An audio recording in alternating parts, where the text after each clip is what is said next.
Hello, good morning बच्चों। आज हम लोग नई रंगोली हिंदी पाठ्य पुस्तक के पाठ 3 जीवन एक संघर्ष कहानी पढ़ेंगे। मन लगाकर सभी कार्य करो, है ना। जब कोई भी जीवन एक संघर्ष में मतलब क्या है, हमारा जीवन जो है, हमारे जीवन में कुछ लक्ष्य होते हैं, उसे प्राप्त करने के लिए रास्ते में बहुत सारी कठिनाइयाँ मुसीबतें आती है ना। तो उस कठिनाइयों का, मुसीबतों का सामना करते हुए, संघर्ष करते हुए हमें आगे बढ़ना रहता है और हमें लक्ष्य को प्राप्त करना पड़ता है। तो इस तरह से जीवन क्या हुई, एक संघर्ष हुई। आइए कहानी में पढ़ें। मन लगाकर सभी कार्य करो। कोई भी कार्य जब हम करें तो उस कार्य को क्या करो, मन लगा कर करो, तो भी हमें जीवन में सफलता मिलेगी। अपनी गलतियों को ढूंढो, है ना। जो तुम कार्य किए हो, कर रहे हो, उसमें क्या गलती है, क्या गलती थी कि वह सफल नहीं हो पाया, तुम सफल नहीं हो पाए, उसको ढूंढो और उसको सुधारो, तब तुम अवश्य सफल होगे। संघर्ष करने पर ही सफलता मिलती है। जब जीवन में हम संघर्ष करेंगे, यानी अपने लक्ष्य को प्राप्त करने के लिए परिश्रम करेंगे, मेहनत करेंगे, उस मार्ग में आने वाली कठिनाइयों, मुसीबतों का सामना करेंगे, उसे दूर करेंगे, तो ही हमें सफलता मिलेगी। आइए कहानी देखते हैं क्या है। नीचे गली में बच्चे कागज़ की नाव बनाकर पानी में चला रहे थे। वे अंश को भी बार बार पुकार रहे थे, है ना। बच्चे जो है क्या कर रहे थे, कागज़ की नाव बनाकर पानी में चला रहे थे, यानी खेल रहे थे। और वे क्या करते थे, अंश नाम का एक बच्चा था, उसको भी बुला रहे थे, बार बार बुला रहे थे। पर अंश को कुछ अच्छा नहीं लग रहा था, है ना। वो बच्चे खेलने के लिए बुला रहे थे, लेकिन अंश को खेलने का जरा भी मूड नहीं था, उसे खेलने का मन नहीं था, उसे कुछ अच्छा नहीं लग रहा था। दादाजी ने प्यार से उसकी पीठ पर थपकी देते हुए पूछा, क्या बात है भाई, आज हमारे हीरो का मुंह क्यों लटका हुआ है ना। बड़े प्यार से दादाजी अंश के पीठ पर थपकी देते हुए बोले, क्या बात है भाई, आज हमारे हीरो का मुंह क्यों लटका हुआ है। तो बच्चा बोल रहा है, देखिए ना दादाजी, पापा कहते हैं मैं हीरो नहीं ज़ीरो हूँ, है ना। तो दादाजी बोल रहे हैं, तो यह बात है ना।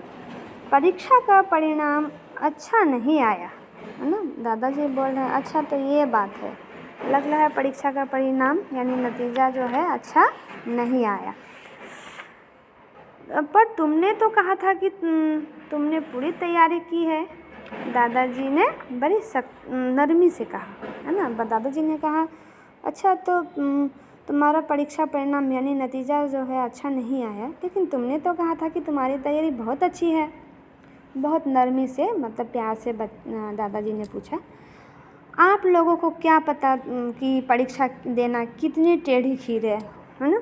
वो बोल रहा है बच्चा अपने दादाजी से कि दादाजी आपको क्या पता कि परीक्षा देना कितनी टेढ़ी खीर है। टेढ़ी खीर है मतलब मुश्किल काम है।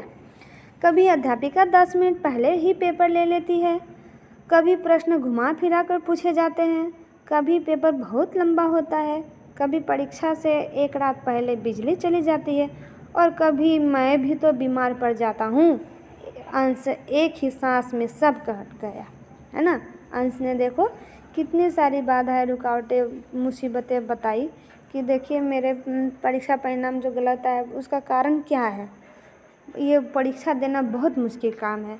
कभी अध्यापिका जो है परीक्षा भवन में 10 मिनट पहले ही पेपर ले लेती है हम लोग से। फिर कभी कभी कोई प्रश्न ऐसे घुमा फिरा के पूछा जाता है कि समझ में नहीं आते हैं। कभी पेपर इतना लंबा होता है कि करते करते भी समय समाप्त हो जाता है, लेकिन पेपर ख़त्म नहीं होता। और कभी जो है परीक्षा से एक रात पहले बिजली चली जाती है, तो मैं कैसे पढ़ूँगा, बिजली चली गई तो। और कभी कभी मैं बीमार पड़ जाता हूँ, तो बीमार पड़ूँगा तो कैसे पढ़ूँगा, है ना। इतने सारे उसने मुसीबतें बताई अपना। तो दादाजी हंस पड़े और कहा, चलो मैं तुम्हें एक किस्सा सुनाता हूँ, है ना। हंसने लगे उसकी बातों को सुनकर, तो कहा कि चलो मैं तुम्हें एक किस्सा यानी कहानी सुनाता हूँ। शायद तुम्हें तुम्हारे प्रश्न का जवाब मिल जाए। एक बूढ़ा किसान था। वह परमात्मा पर बहुत क्रोधित था। परमात्मा यानी ईश्वर भगवान, क्रोधित यानी क्रोध से भरा हुआ, गुस्सा एकदम। वह भगवान पे बहुत गुस्सा था। उसने एक सुबह अपनी प्रार्थना में कहा, मुझे आपसे कुछ कहना है, बस बहुत हो गया। आपको खेती का अ ब स भी नहीं आता। जब बरसात की ज़रूरत होती है तो बरसात नहीं होती, और जब बरसात की ज़रूरत नहीं होती तो आप बरसाए चले जाते हैं। यह क्या नासमझी है ना। वो किसान जो है परमात्मा ईश्वर से बोलता है, जब आपको तो खेती बाड़ी का अ ब स यानी कुछ भी नहीं पता। जब बरसात की ज़रूरत होती है तब आप बरसात नहीं करवाते, और जब बरसात की ज़रूरत नहीं होती है तब बरसात कराते जाते हैं। ये किस तरह की नासमझी है, आपको कुछ समझ में नहीं आता है। यदि आपको खेती का पता नहीं है तो आप मुझसे पूछ सकते हैं, है ना। बोला कि आपको अगर खेती का ज्ञान नहीं है तो आप मुझसे पूछ लीजिए। मैंने अपना सारा जीवन इसमें ही बिताया है, यानी खेती बाड़ी करने में ही बिताया है। एक मौका मुझे दीजिए, एक मौका मुझे दे।